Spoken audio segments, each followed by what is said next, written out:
Thank you all for coming to this discussion meeting to talk with James Acton, a good friend and colleague for some years now. James is here to talk about one book, but by means of introducing him, I'll refer to his first authorship association with IISS 3 years ago, when he and George Perkovich wrote the seminal book on abolishing nuclear weapons, the best single volume of the steps one might take toward the goal of nuclear disarmament and the political and technical issues that have to be addressed. That book was seminal in several ways.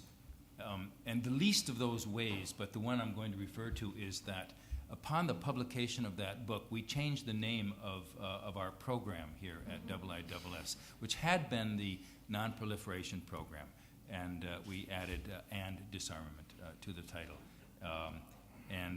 But we haven't done as much in the disarmament realm as in the non-proliferation realm, which has been where my natural inclinations lie. So I was delighted when James agreed to write another Adelphi book.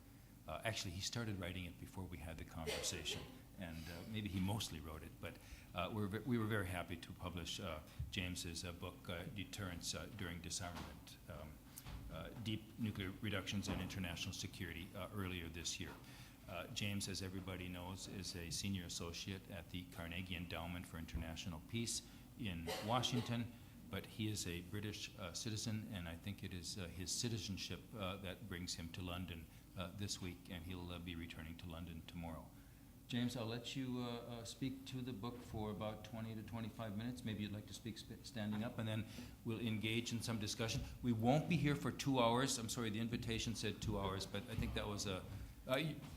if those who really want to talk disarmament for 2 hours, maybe we can sustain it. But I think we'll probably let those who typically would go after 1 hour to go at the 1 hour mark. And James, please kick us off. Thanks, Mark. Allow me to start, firstly for thanking you for all your support over the years in my deterrence and disarmament work. And also to thank the editors of this volume, Jan Lee, who is the text editor, and Nick Redman, who is the series editor, both of whom I thoroughly enjoyed working with. As Mark mentioned, the background to this volume is really almost exactly 3 years ago to the day in this room, which was when we did the London launch for the Adelphi Abolishing Nuclear Weapons. And in that volume, George Perkovich and I, talked a lot about the next steps in disarmament. Fissile Material Cutoff Treaty, CTBT, confidence building. And we talked a lot about the far horizon, what the nuclear weapon states, what all states would have to do to ensure security in a world without nuclear weapons.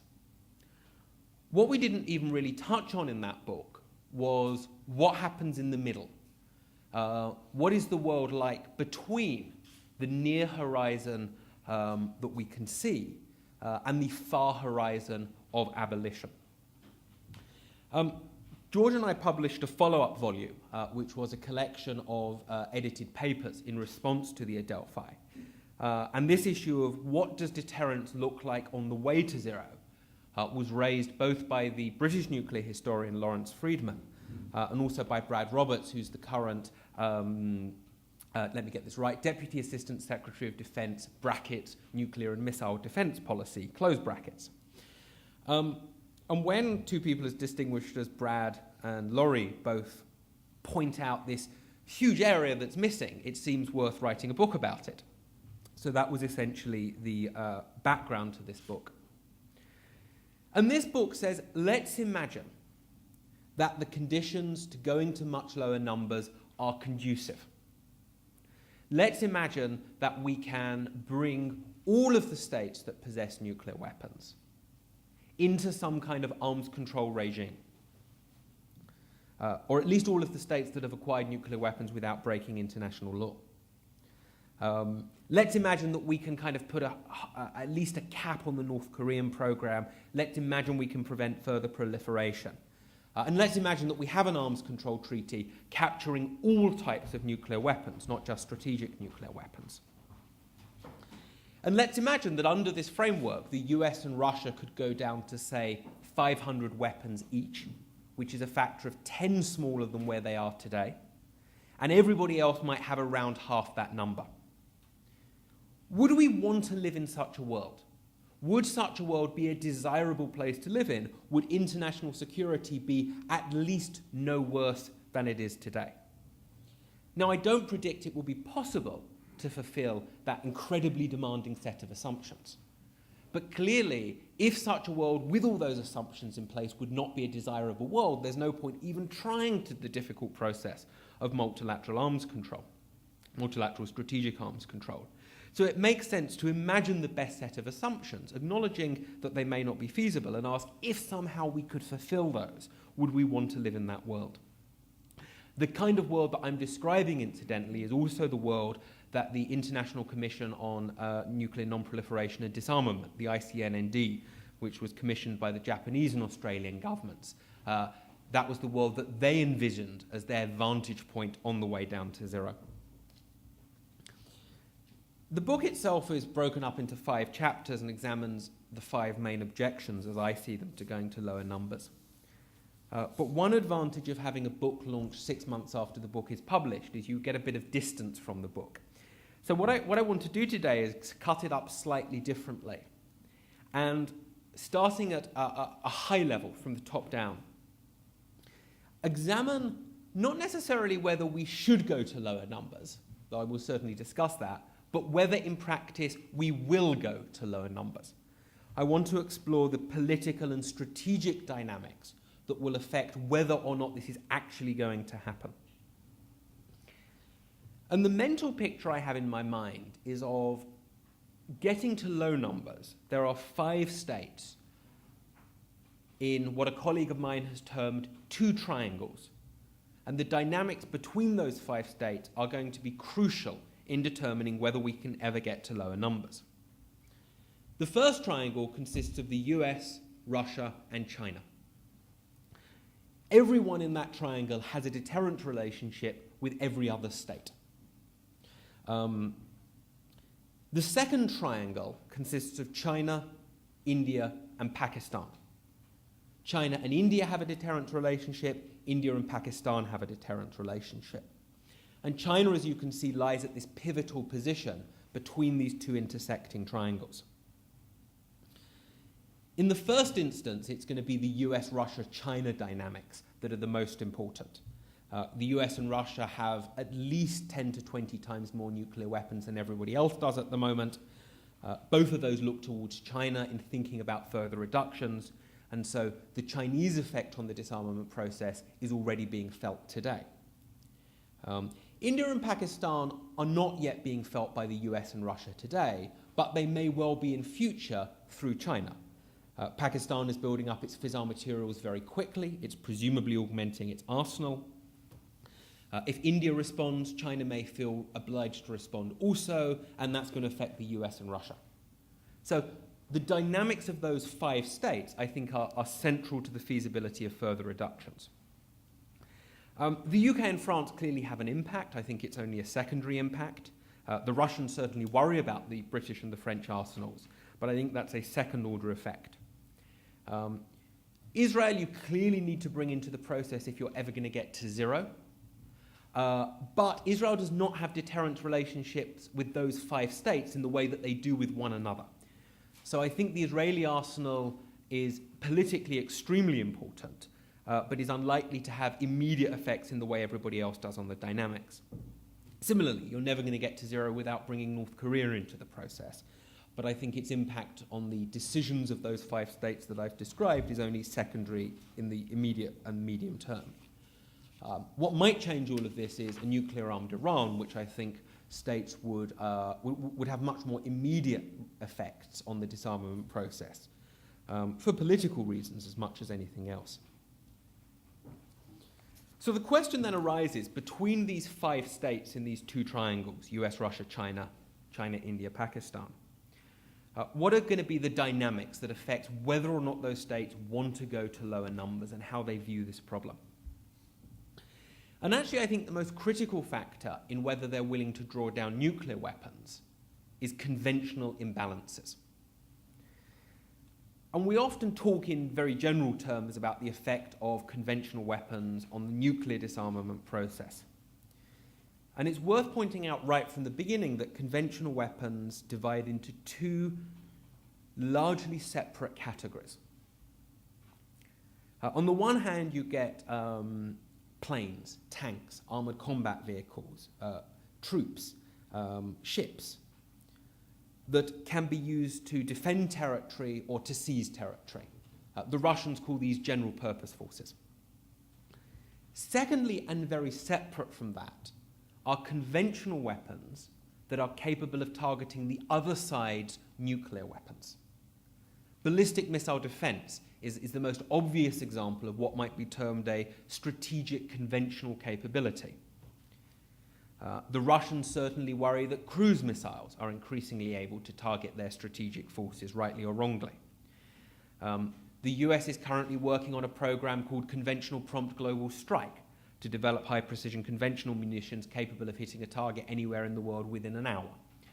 That is another example of a conventional strategic, or a putative conventional strategic capability in that case. And both of these classes of weapons, which are largely but not completely distinct, are going to have important impacts on the dynamics of whether those states are willing to go to lower numbers. So dealing first with the general purpose forces, Russia, as frequently reported, is worried about its relative inferiority, both with regard to NATO and with regard to China. It is very hard to see Russia agreeing to go to very low numbers of the kind that I've described, unless something is done to mitigate these kinds of conventional imbalances. The point at which Russia will insist upon these conventional balances being addressed, I think, is much more open to debate. When during the process Russia says they have to be addressed, I don't know. That Russia says they have to be addressed, I think, is clearer. Similarly, the US-China conventional balance in the West Pacific, I think, is going to be crucial to both states' perceptions of the desirability of a world with much fewer nuclear weapons. I mean, in the Chinese case, it's going to be about whether China is willing to say, we're capping our arsenal and doing it transparently. And in the US case, it's whether the US is going to be willing to further reduce its reliance on nuclear weapons. The conventional balance in the West Pacific, I think, is something both states look to acutely. There are very significant military developments in the region. It's an area of considerable military flux, and I think will probably remain so. So each conventional balance between the triangle consisting of the US, Russia, and China, I think is likely to have very significant effects on all of those states' views of the desirability of going to lower numbers. Let me, as kind of at this point, discuss briefly why the US and Russia believe that large arsenals are helpful for deterrence. That's an issue I discuss at considerable length in the book. In the Russian case, Russia clearly has a very large stockpile of tactical nuclear weapons.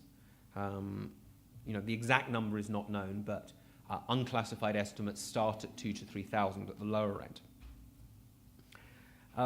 And this is one of the key Russian arguments for why Russia needs a large arsenal to equalize conventional imbalances, is because large numbers of tactical nuclear weapons are helpful for that purpose. And this raises, I think, a very fundamental question about what Russian nuclear strategy actually is. And it's a question that I don't have an answer to. Because there's 2 fundamentally different ways of looking at the role of tactical nuclear weapons. One of them is what one commentator called super artillery. large conventional weapons almost that you use for traditional purposes of blowing up invading tank columns. And if Russia has a view of tactical nuclear weapons as being this kind of super artillery, then that would explain why it has a large number of these. The other view is that these are, as some Russian analysts often call them, political weapons. Their role is to be used sparingly at the start of a conflict to signal the willingness to escalate further. I don't claim to know what the Russians think about tactical nuclear weapons, and I don't even necessarily think there's a single unified view within Russia of what these weapons are for. It wouldn't be unusual if the political leaders had one conception and the military had a different conception. And it's also certainly the case that the Russian view of the role of these weapons might be only a secondary factor in determining how many of them they have. Is it a matter of prestige or bureaucratic politics? But understanding what the Russians think about their tactical nuclear weapons and why they have so many, I think is going to be central to reducing their reliance on these weapons and increasing their willingness to reduce them further. From a strategic point of view, I should say, I think the idea of the large-scale use of tactical nukes as some type of super artillery is insane, frankly, and lacks credibility and does very little to enhance deterrence, and I argue that point at considerable depth in the paper. But I also accept you have to address Russian concerns as they stand rather than merely trying to convince them of the rightness of your arguments. In the US, various arguments are advanced as to why large numbers of weapons are good for deterrence. And I'm going to address two of them, but one later. I think the most intellectually important defense in the US of large numbers of tactical nuclear weapons, large numbers of nuclear weapons, not tactical, and one that is not heard a lot publicly, but is discussed extensively privately, is the question of what the Russians value, or the Chinese value, and therefore what you need to destroy in order to deter the other side. US military, US targeting policy is often described as counterforce, which is a very misleading term, because under public documents, the US acknowledges it targets significantly more than the other side's nuclear forces. It targets the other side's conventional forces. It targets war-supporting industries. It targets leadership. And the justification for that is it's because it's what the other side values. Starting in particularly during the 1970s, a school of thought emerged that was very influential here in the United Kingdom as well as in the United States, that the Soviets and today the Russians and the Chinese don't really value their people as much as they do their sources of state power. And so the ability to hold those sources of state power at risk is what deterrence relies upon. And because there are a large number of targets that contribute to Russian and Chinese state power, you need a large number of nuclear weapons. Certainly the writings of the late Michael Quinlan explain this was his view of the basis of UK targeting policy, and it's what the political types in Washington that deal with these issues, or many of them, argue is the basis of US targeting policy. To my mind, the first point to make is I think this is a misreading of history. Much of the evidence for this comes from the 1970s, when the Soviets began a massive burrowing program to bury their leadership underground. And this was interpreted by the West as an offensive move. If you could bury the Soviet leadership and the Soviet sources of state power, then the Soviets, it was interpreted that they were hardening, protecting what they valued most, and then therefore they could go and, we interpreted it as they thought they could fight and win a nuclear war. And consequently, if you wanted to deter them, you needed to be able to hold at risk those things they were protecting, those things they valued. almost all the evidence we have since the end of the Cold War.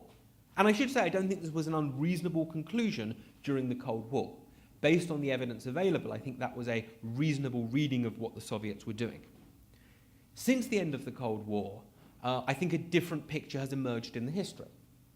That actually the reason the Soviets were burrowing is because they were terrified of a US first strike, in exactly the same way that the US was terrified of the Soviet first strike. The two sides had identical fears at the same time. And so the Soviets burrowing was protecting the command and control so they could retaliate, not believing they could fight and win a nuclear war.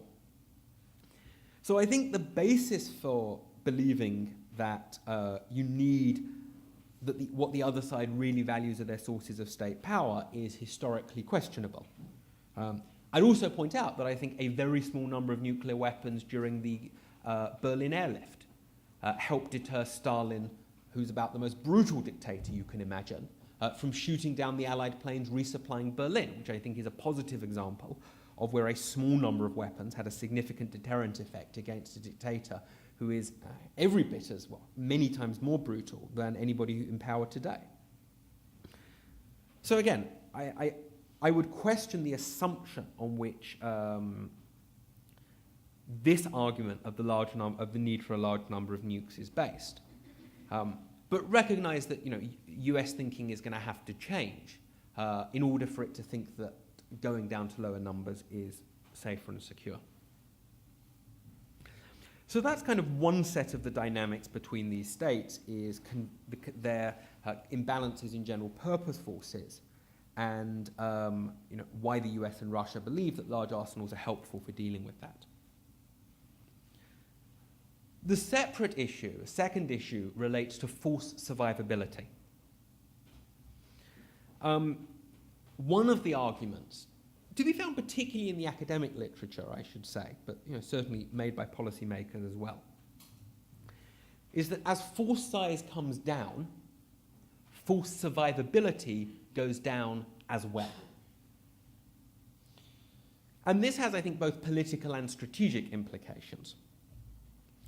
Politically, it's pretty clear that unless Russia believes its forces are survivable, it's not going to agree to deep reductions. If China doesn't believe its forces are survivable, it's not going to be more transparent and give the US and Russia the kind of guarantees they will want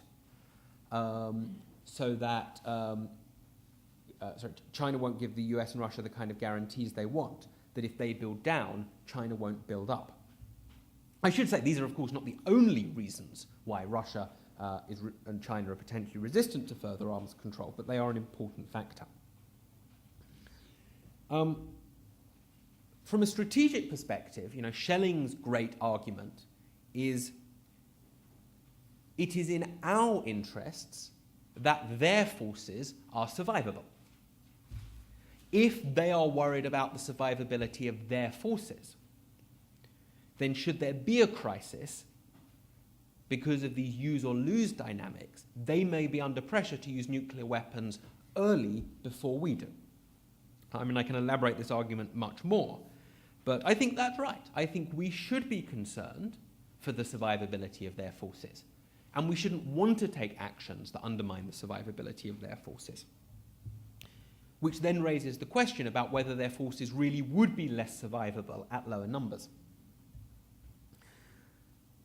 I think a crucial change in this question, which has really taken place over the last 20 or 30 years in Russia and the last decade in China, that has been very little noticed amongst outside of the kind of real nuke wonk community, is both of those states' increasing reliance on mobile ICBMs, particularly road mobile ICBMs.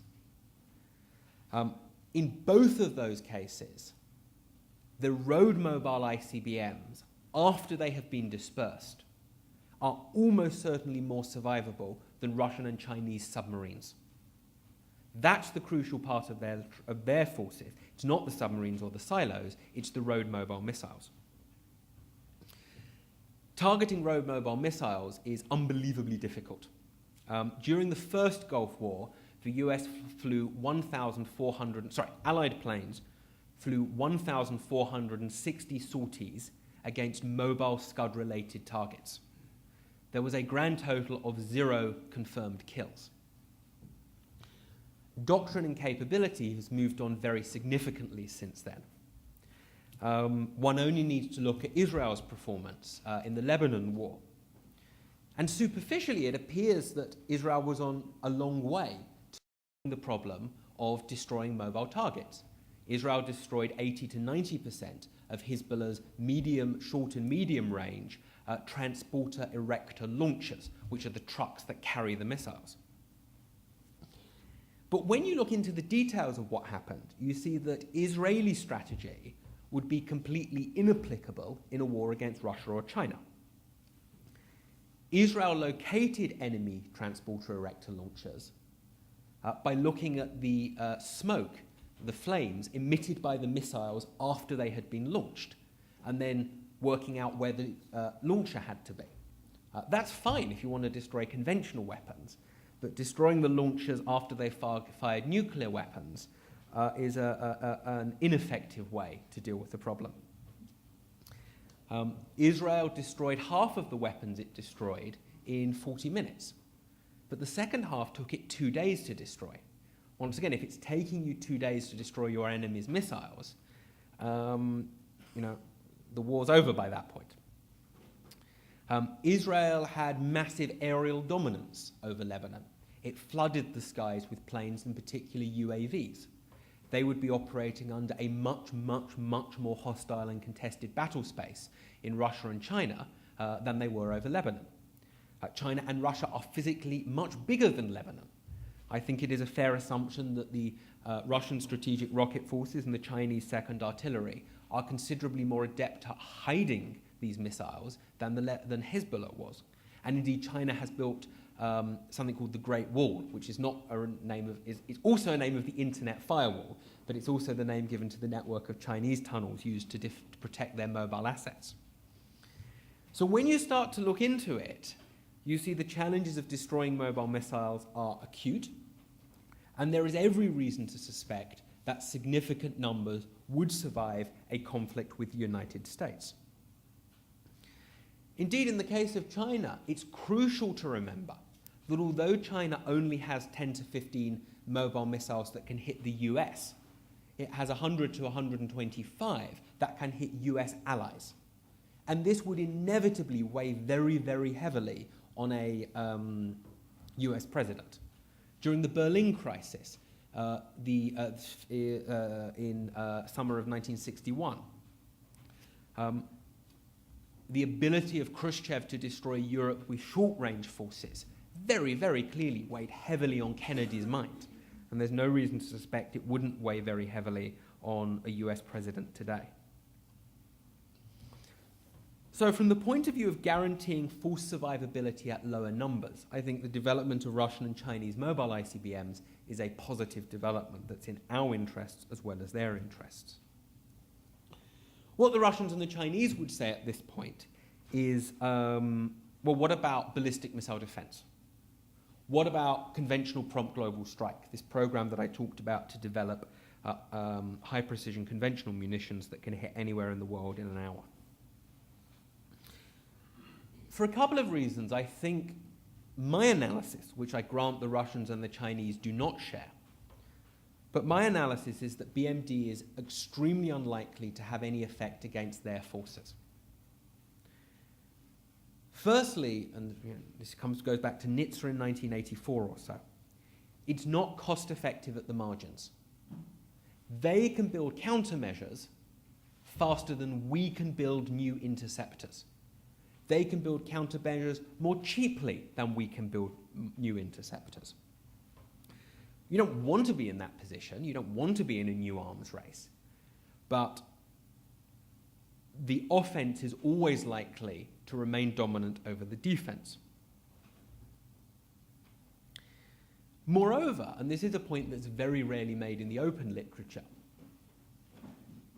the supporting systems for ballistic missile defense, in particular the radars and the satellite-based assets, are extremely vulnerable. The radars in particular are large and soft targets. Now, Iran or North Korea may lack the capability to destroy the enabling assets, but Russia and China certainly don't. Conventional prompt global strike, I think, is a slightly different kettle of fish. Ballistic missile defense, you're trying to hit a moving target with a moving target, which is extraordinarily difficult. CPGS, you're trying to hit a stationary target with a moving target, which in theory might be a bit easier. But many of you may have seen that the latest CPGS trial last month, was it earlier this month, the HTV-2 flight failed again, which gives you an idea of how difficult this technology is. But most importantly, high-precision conventional weapons don't alleviate the problem of tracking mobile missiles, which is the hard part. It's not at the moment destroying the mobile missiles that's difficult, it's having any idea where they are. So again, I'm more sympathetic to Russian and Chinese concerns about conventional prompt global strike, but I do think they are unlikely to change the strategic balance. But of course, in some sense, what's important is not what I think, it's what they think. And Russian and Chinese concerns are clearly going to have to be addressed to get to lower numbers.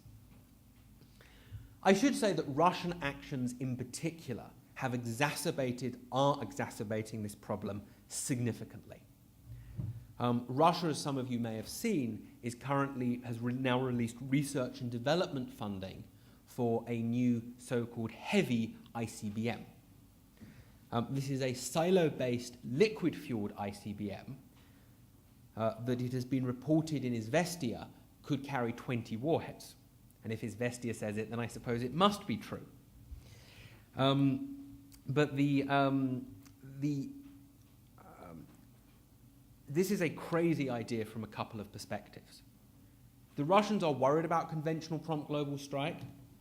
Putting missiles in silos, putting 10, 20 warheads at a time in a silo is a bad idea.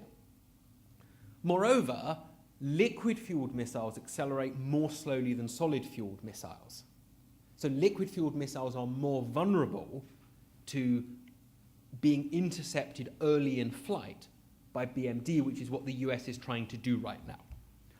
So I certainly don't want to imply that this is all the US problem. The Russians in particular, I think, have been taking actions that are extremely unhelpful. But as I say, although I am broadly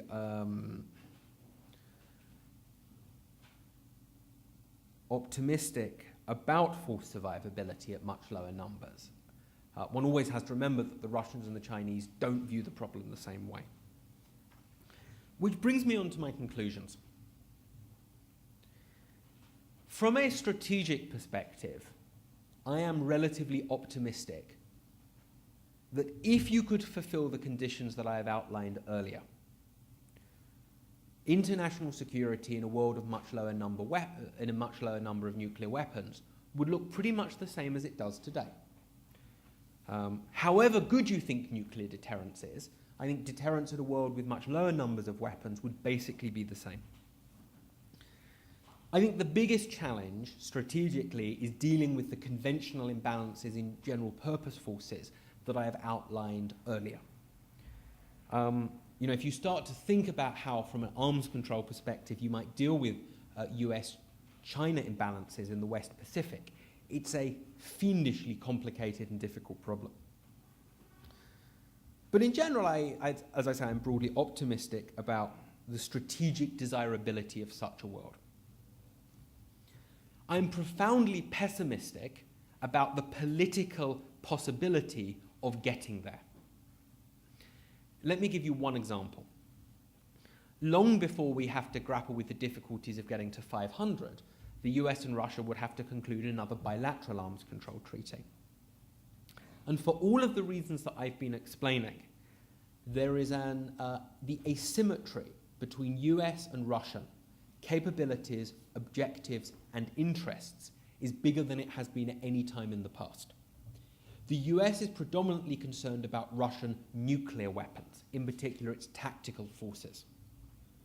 Russia is predominantly concerned about American conventional weapons, ballistic missile defense, the conventional prompt global strike, conventional forces in Europe. The Russians have sometimes been making noises about the weaponization of space and about anti-submarine warfare. When you have two sides that start a set of negotiations from such an asymmetrical position, very, very difficult trade-offs have to be made. The Russians will have to trade away their advantage in tactical nuclear weapons in return for the US making concessions related to ballistic missile defense or conventional prompt global strike. That kind of asymmetric bargaining process is extremely difficult politically to orchestrate. I mean, one only needs to look at the, it is verboten in Washington these days to even suggest the possibility of limiting ballistic missile defense. I mean, it's politically suicidal to do so. The Senate has made its interest in limits on conventional prompt global strike pretty clear, i.e. very, very little. So, whereas I believe it would be a good world if we got there, my unfortunate conclusion is politically, I am pretty pessimistic about whether or not it will be possible to get there. Anyway, thank you very much. I'm very much looking forward to having a question and discussions.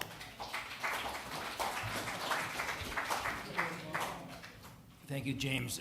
I guess it's inevitable that you have to end on a pessimistic note. I was, for a while there. I'm glad that you were looking at the examining that gap of the middle set of issues in disarmament, short-term, long-term, middle. But many of those issues are very relevant to the current state of affairs, and I suspect some of the questions will be looking at that. In the usual manner, I'll look to anyone who would like to start the discussion. Otherwise, I will pose a question. Okay, in the back, second row, from the back, sir. If you can identify yourself and then...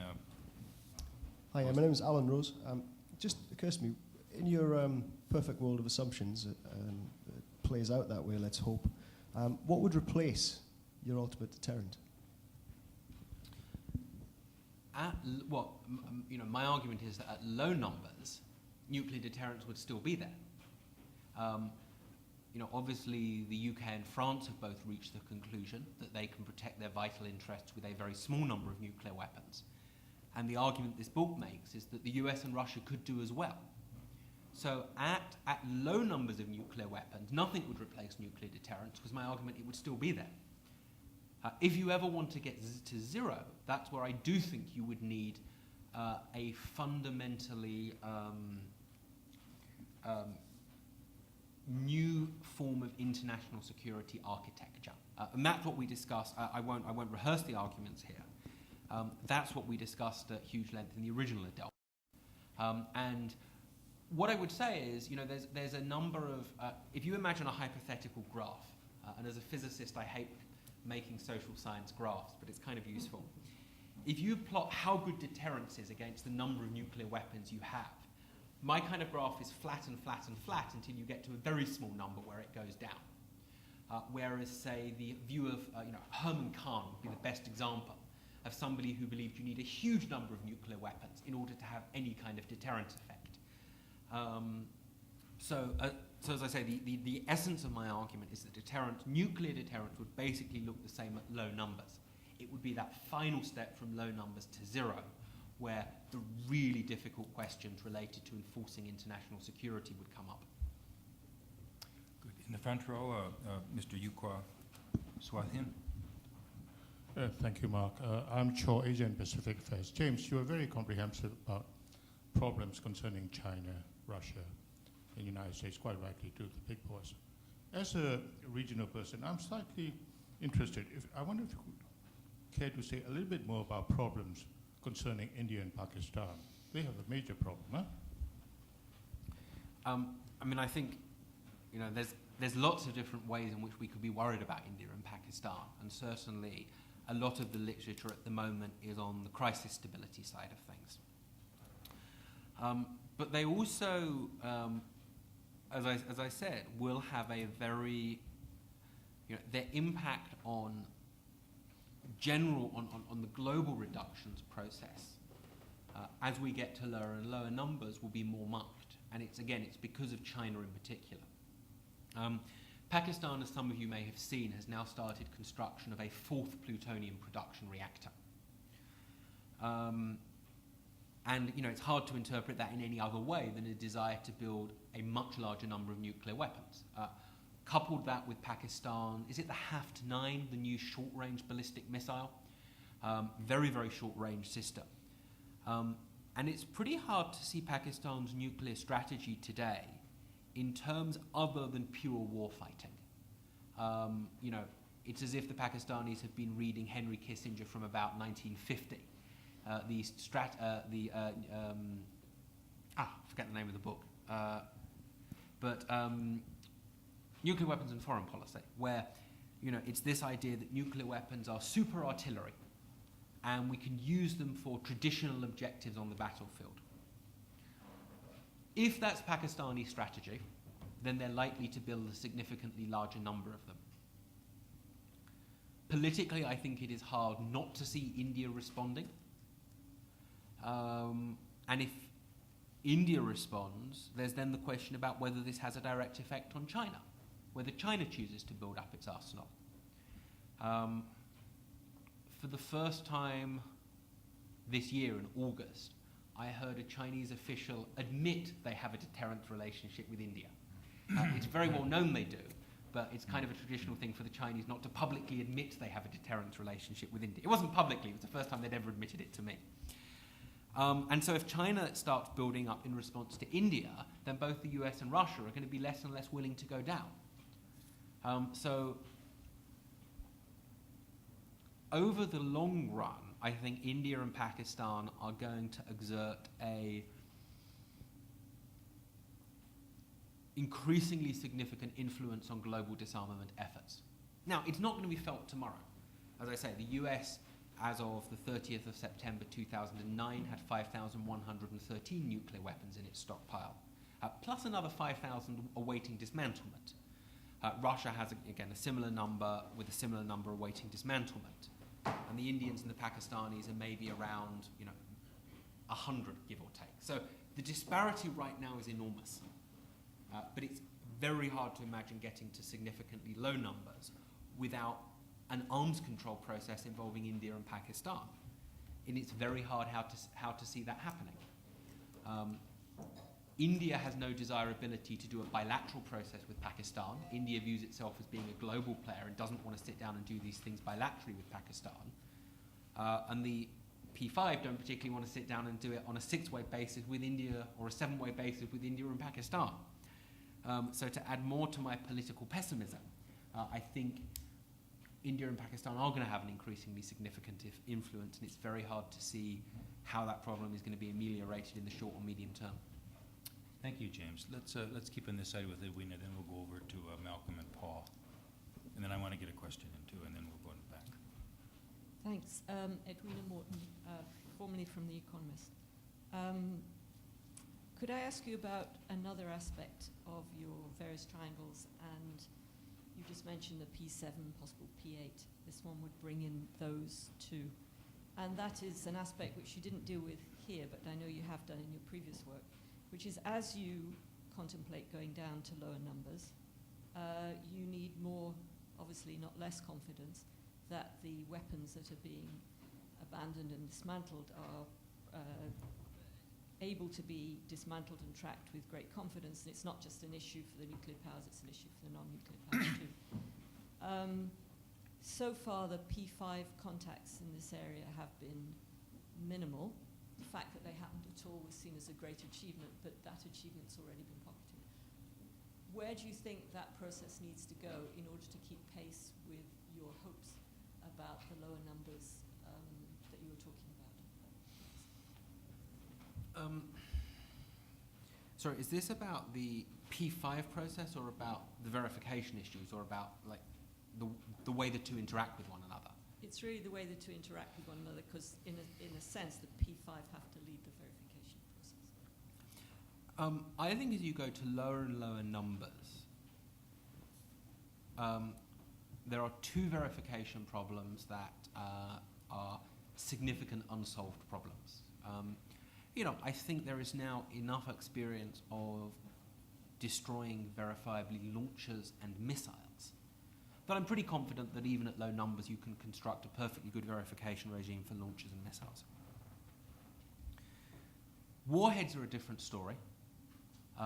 New START deals with strategic deployed warheads, but the real challenge is, of course, dealing with undeployed warheads and how you can verifiably dismantle non-deployed warheads. My gut feeling is that is a problem that if there is sufficient political will, states can solve.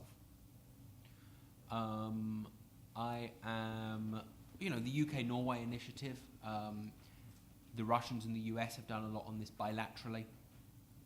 There's rumours that other partnerships might start together. This is not a solved problem today, and it won't be a solved problem 5 years from now. But I could imagine a good enough verification scheme for non-deployed warheads, verifiably dismantling them 10 or 20 years from now. The much harder problem is undeclared production facilities. That's the really tough one. If I were a weapon state wanting to cheat, I wouldn't dream about trying to fool a process for verifying declared warheads. I would, store fissile material or warheads in secret. If I were a state wanting to build an arsenal, I'd build a centrifuge enrichment plant in secret somewhere. These are very, very hard to detect. And detecting undeclared fissile material is a really tough problem. Ultimately, I think it boils down to the question of how much confidence you need at lower numbers, which is an issue that I think one can debate and disagree on. And as far as the P5 go,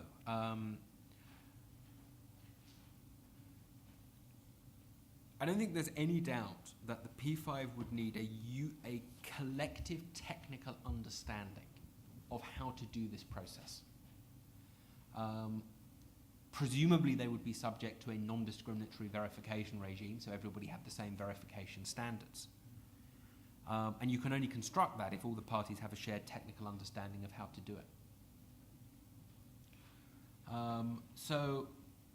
I hope the P5 contacts do continue, and as well as nuclear weapon state, non-nuclear weapon state partnerships, which I find very positive.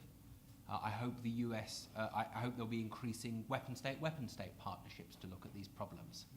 The UK, as I know that the UK and the US have started to look at these problems together. Bringing in China into this process is difficult, but the Chinese scientists at the labs have written papers on this subject. In the open literature, there is at least one paper that I know of by a Chinese scientist working at one of their labs on this. So the Chinese are thinking about this problem. I'm always kind of optimistic about the verification side. I never think verification is the hardest. It's often a hard problem, but it's rarely the hardest problem. Let's go in the back. Maybe we can take Malcolm and Paul in succession so we can fit in all questions. James, really good talk. I wanted to just, in a way, come back to the beginning of your talk where you situated this discussion in this argument about the intermediate stage. And really wanted to ask you to say a little bit more about why you think getting to low numbers, the sort of numbers you talked about, is a good thing. Is it a good thing only because it's an intermediate stage to some future global zero, or has it got some particular merits in its own right which justify us talking about it? And if it has got those merits, then I would suggest it's something to do with the perception that if war did break out, then the damage would be less than it would be at current numbers. So when we talk about Pakistan is building up its arsenal and this is really a bad thing, isn't it partly because we worry that if, God forbid, Pakistan and India do go to war, then it will be more costly, more destructive in 2020 than it would have been in 2005, and it's getting worse and worse. And if that's the main reason why you think low numbers are better than high numbers, then the logic of that is that to get to low numbers, states will have to accept that they're not able to threaten as much damage in deterrent relationships as they were in the past. And they'll have to downgrade, as I think the UK did in its history, the extent of damage it could do with its arsenal, but still have what they believed was a viable deterrent. So this is at the heart of this argument, not about comparative numbers, but about how much states think is enough to deter other states. Let me ask if Paul, would you mind raising your question or comment in succession? Okay, Paul Jewell, I'm Dean's College and Carnegie College. Wanted to raise two additional points of pessimism about the attainability and stability of low numbers. The first is essentially a technological point. It's simply, aren't you ignoring the future?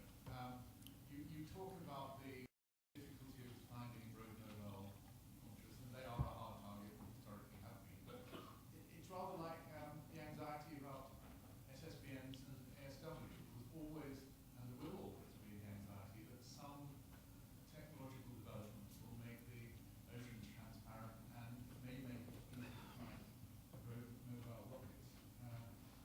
And if that happens, even if it's feared, but it doesn't happen, I think that potentiates the second point, which is more psychological. Or geopolitical. It's about the difficulty of getting of dispensing with large numbers of nuclear weapons as a way of addressing geostrategic disparities. You mentioned what we see at the moment. Russians wanting lots of nukes to deal with American conventional fertility. But this can happen with other states in other guises. There's never likely to be an exact correlation of technological sophistication between rivals.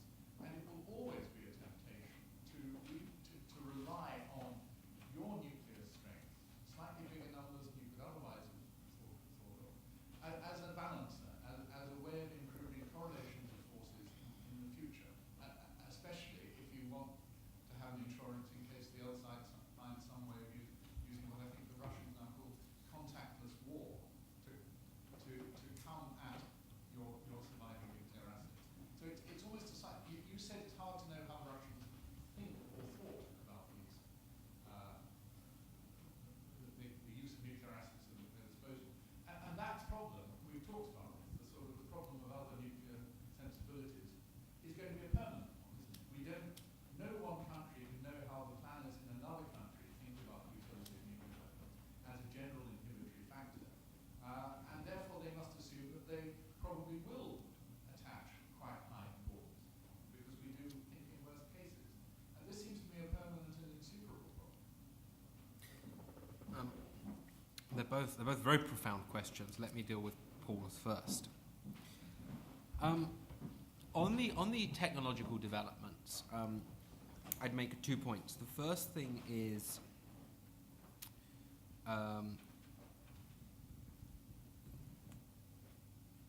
there are always technical developments aren't just on the defense; they're also on the offense as well. Technical developments can favor survivability as well as undermine survivability. And I think the problems of tracking down mobile missiles, whether at sea or on roads, are extremely difficult. And I think it is unlikely there could be a technological development that could undermine their survivability. That said, if there is, I'm not sure large numbers are a good solution to that problem. If the seas were suddenly transparent, the US SSBN force would probably be in as much danger as the UK SSBN force, even though the US has 4 boats at sea and we only have 1 boat at sea. Because if the seas were transparent, these would be relatively easy targets to break down. So it's not that I think technological developments are impossible, but I think if you have an unsurvivable basing mode, numbers are a very bad way of enhancing force survivability. They're not, they do contribute, but it's only a weak relationship. So, I think sudden technological developments could be almost as much of a problem at large numbers as at low numbers. Secondly, your second point about states will always look towards nuclear weapons as a counterbalance. I think politically, from a political psychological matter, is true. I cannot rebut the fact that politically the Russians may just look at the prospect of going to lower numbers and psychologically say we need this large arsenal as a hedge. That may well happen. The book tries to argue that from a strategic perspective, there is no... I'm arguing that's wrong. If you look at this from a cold, logical, strategic perspective, I think the argument that large forces are better deterrents is weak, and I spend the book dealing with that argument. But as I said there lots of times, one has to accept that the strategic argument very often does not win the day. And if you're politically, you could well be right, and that may well prevent deep reductions, the fact that countries just can't bring themselves to go to lower numbers. Although, I have to say, that said, if you look at US writings, say, about successive arms control treaties, when START 1 was negotiated, there's these phrases about, okay, 6,000 is the lowest we can possibly go. We can't go any lower than 6,000. And when the Moscow Treaty was negotiated, it was, okay, 1,700 to 2,200 is the lowest we can possibly go. So countries do kind of get used to where they're at and then are willing to take the next baby steps. So that's the hope of why it might happen, but you could be right. Malcolm, I very deliberately, because I don't agree with it, argue that lower numbers would mean less damage. From the perspective of people that make these decisions, the essential argument for the efficacy of low numbers is that leaders do not distinguish between outcomes in a nuclear war. And there's a lot of it comes down to the historical evidence. But, if you remember in Dr. Strangelove, there's the wonderful moment where the general says he's urging he believes a nuclear war is imminent, and he's urging the president to strike first. And he goes, Mr. President, we are at a pivotal moment in our history where we face two awful but nonetheless distinguishable alternatives. One where you've got 50 million people killed, and one where you've got 20 million